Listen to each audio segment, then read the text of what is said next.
Bismillah ar-Rahman ar-Rahim. I'm Dr. Mohibullah Wazir, and the topic is Tibialas, posterior muscle of the leg. Note, look, the superficial muscles are being removed, the deep muscles above, this is the popliteus, and then three muscles of the deep group. The medial one is the flexor digitorum longus, and the later one, this is the flexor hallucis longus, between the two and lying more deeply and overlapped by both these muscles. This is the tibialis, posterior muscle. And note the point. The flexor hallucis longus originate from the fibula, while the flexor digitorum longus from the tibia, while the tibialis posterior originate from the posterior surface of both the bones below the soleal line, from the posterior surface of both the bones, and from the interosseous membrane. The flexor hallucis from the fibula, while the flexor digitorum from the tibia, while this tibialis posterior from the posterior surface of both the bones below the soleal line and from the interosseous membrane. Then it passes downward.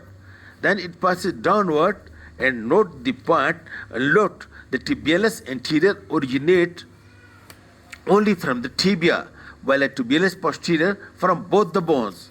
Okay, and now then this tendon, look over here please, it passes posterior to the medial malleolus, and where it is grooved, it grooves the posterior surface of the medial malleolus.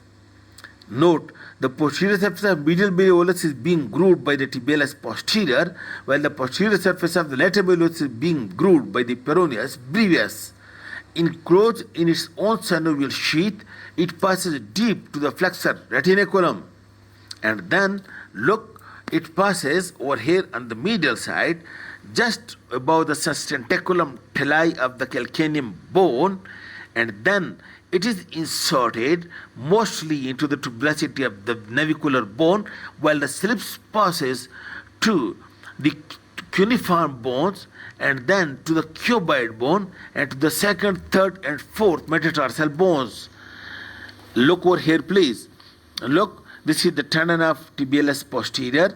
It is mainly inserted into the tuberosity of the navicular, while you can see the slips that passes to the cuneiform bones and to the cuboid and the second, third, and fourth metatarsal bones.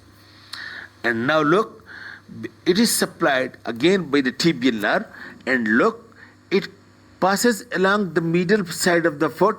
That's why it invert the foot. It elevates the medial border and causes inversion like this. Because it is being inserted over here, that's why it elevates the medial border and inversion. And at the same time, it helps to keep in maintenance of the middle longitudinal arch.